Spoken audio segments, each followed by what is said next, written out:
Agenda అయింది. ఇంత అద్భుతంగా ఎంతో ప్రభావశీలంగా ఆ రోజు రాష్ట్రం వస్తుందనో అధికారం వస్తుందనో ఎవరు అనుకోలే. కానీ ఎలాంటి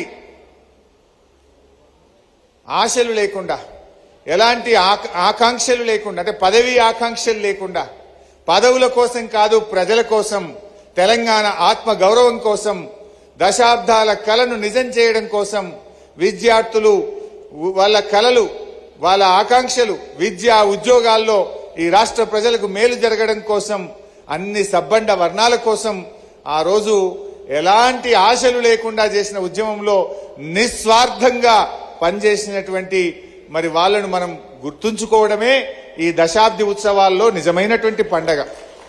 మన సిద్దిపేట జేఏసీ మిత్రులను కూడా పిలుచుకున్నాం. ఆ రోజు దాదాపు సంవత్సరాల తరబడి రాష్ట్రంలో ఎక్కడ లేని విధంగా పాత బస్టాండ్ దగ్గర జేఏసీ శిబిరాన్ని నడిపినటువంటి మా ఉద్యమకారులు, జేఏసీ మిత్రులందరినీ కూడా ఈరోజు గౌరవించాలని చెప్పి మనం ఇక్కడికి పిలుచుకున్నాం. ఎంతో మంది జైళ్లలో పడ్డారు. సమైక్యవాదులు ఆ రోజు పర్యటనకు వస్తే ఆయనను అడ్డుకునేటువంటి ప్రయత్నంలో కూడా లాఠీ దెబ్బలు తిన్నారు, కాళ్ళు చేతులు ఇరిగినాయి. జైళ్లలో పడ్డా కూడా జై తెలంగాణ అంటూ ధైర్యంగా ముందుకు నడిచినటువంటి వాళ్ళను కూడా ఇవాళ మనం గుర్తు చేసుకోవాలనుకున్నాం. సో ఇలాంటి ఈ కార్యక్రమం మన కొత్త ప్రభాకర్ రెడ్డి అన్న జిల్లా అధ్యక్షులుగా, అన్న మనం రొటీన్గా కాదు, అన్ని జిల్లాల కంటే భిన్నంగా చేద్దాం, ఈ జిల్లా నుంచి రాష్ట్ర స్థాయిలో సేవలు అందించిన వారిని ఆహ్వానించుకుందామని ఒక మంచి ఆలోచనతో మన జిల్లా పార్టీ అధ్యక్షులు కొత్త ప్రభాకర్ రెడ్డి గారు ఇంత గొప్పగా ఈ కార్యక్రమాన్ని నిర్వహించడం నిజంగా నాకు చాలా సంతోషంగా ఉంది. ఎందుకంటే ఏ ఉద్యమకారుడైనా, ఏ పోరాటంలో పాల్గొన్న వాళ్ళైనా ప్రేమను కోరుకుంటారు, గౌరవాన్ని కోరుకున్నారు తప్ప ఇంకేం కోరుకోలేరు.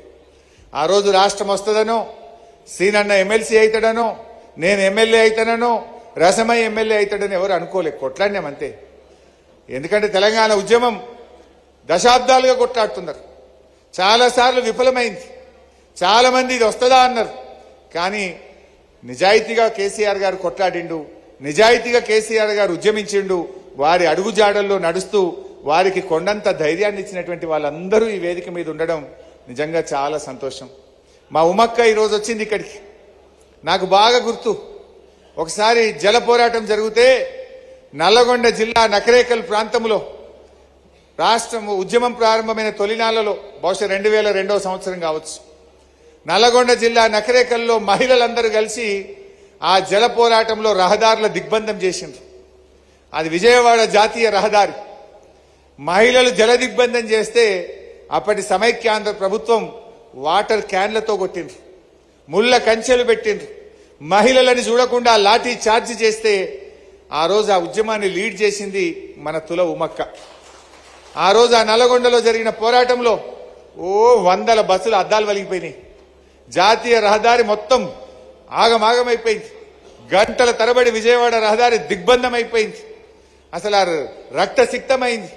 అయినా భయపడకుండా ఆ రోజు పోరాటంలో ఒక మహిళా నేతగా మా తుల ఉమక్క నేతృత్వంలో, ఆ రోజు రాష్ట్ర మహిళా అధ్యక్షురాలు ఉమక్క, తన నేతృత్వంలో నల్లగొండలో జరిగిన పోరాటం ఒక మహా అద్భుతం. అలాంటి ఉమక్క కూడా ఈరోజు మన మధ్య ఉండడం నిజంగా చాలా సంతోషం.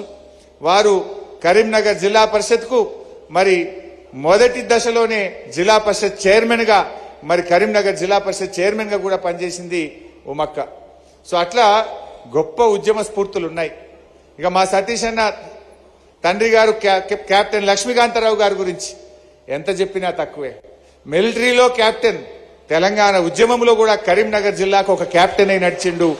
ఆ జిల్లాను అద్భుతంగా ముందుకు నడిపించడంలో లక్ష్మీకాంతారావు గారు ఎంతో అద్భుతంగా కృషి చేశారు. వారి కృషిని కూడా మనం మర్చిపోలేము. ఇట్లా ఈ జిల్లా నుంచి ఎంతో మంది ఉన్నారు. తమ్ముడు ఎర్రోళ్ల శ్రీనివాస్ మొట్టమొదటి టీఆర్ఎస్వి జిల్లా అధ్యక్షుడు, ఉస్మానియా యూనివర్సిటీ విద్యార్థిగా ఈ సిద్దిపేట జిల్లా మన చిన్నకోడూరు మండలం గంగాపూర్ వాసి అయినటువంటి ఎర్రోళ్ల శ్రీనివాస్ ఉస్మానియా యూనివర్సిటీ విద్యార్థిగా మన టీఆర్ఎస్ పార్టీకి మొట్టమొదటి రాష్ట్ర అధ్యక్షుడిగా 10 ఏళ్ల పాటు పనిచేసి అద్భుతంగా విద్యార్థి ఉద్యమాన్ని ముందుకు నడపడంలో కృషి చేసిన శ్రీనివాస్ కూడా మన సిద్దిపేట బిడ్డ కావడం మనకు చాలా సంతోషం. ఇట్లా ఎంతో మంది ఉన్నారు. మరి ఇంకా నేను వేదిక మీద అందరి పేర్లు చెప్తలేనని ఎవరు అనుకోవద్దు, కానీ మా ఇలా ఉద్యమంలో పాల్గొన్న ప్రతి ఒక్కరికి మా సిద్దిపేట జర్నలిస్టుల పాత్ర కూడా చాలా గొప్పది. వారు కూడా ఎంతో కృషి చేశారు. మన జర్నలిస్టులు కూడా నిరాహార దీక్షల్లో పాల్గొన్నటువంటి సందర్భాలు కూడా ఉన్నాయి. మా డాక్టర్లు, మా సతీష్ సార్, వారు ఒక మంచి డాక్టర్, పేరొందిన డాక్టర్ సిద్దిపేటలో. కానీ తెలంగాణ ఉద్యమంలో మా డాక్టర్ సతీష్ గారు నిరాహార దీక్ష చేసినాడు, పాటలు పాడినాడు, అద్భుతమైన ఉపన్యాసాలు ఇచ్చి డాక్టర్లు, లాయర్లు ఇవాళ రోడ్ల మీదకి వచ్చి ఈ సిద్దిపేట నుంచి రాష్ట్రానికి ఆదర్శంగా నిలపడంలో ఇట్లా ఎంతో మంది డాక్టర్లు, మా సతీష్ సార్ లాంటి వారి కృషి కూడా ఉంది. వారిని కూడా ఈ సందర్భంగా నేను గుర్తు చేసుకుంటా ఉన్నాం. మా రాజమౌళి పంతులన్న కనబడుతుండు, మా పురేందర్ అన్న, మా మంజులా రాజనర్స్ గారు, ఇట్లా ఎంతెంతో మంది ఇక్కడ ఉన్నారు. వారందరినీ నేను మనస్ఫూర్తిగా అభినందిస్తూ గుర్తు చేసుకుంటూ, ఇంకెవరి పేర్లన్నా అట్లా లెక్క పెడితే సిద్దిపేటలో ప్రతి కార్యకర్తను సన్మానం చేయాలి. ప్రతి ఒక్కడు ఉద్యమకారుడే సిద్దిపేటలో. మా నాగన్న జైలుకు పోయిండు, మా కనకన్న జైలుకు పోయిండు, ఇట్లా ఎంతో మంది. ఇంట్లో ఎవరి పేరు చెప్పినా తక్కువే. లాఠీ దెబ్బలు తిననోళ్ళు లేరు, ఇంట్లో జైళ్ళలో పడనోళ్ళు లేరు, పోరాటం చేయనోళ్ళు ఎవరూ లేరు. సన్మానం అంటూ చేయాల్సి వస్తే ఇక్కడ ఉన్న ప్రతి ఒక్కరిని చేయాల్సిందే. కానీ మనం ఏమనుకున్నామంటే రాష్ట్ర స్థాయిలో ఎవరైతే పనిచేసినారో సిద్దిపేట నుంచి ఈ తెలంగాణ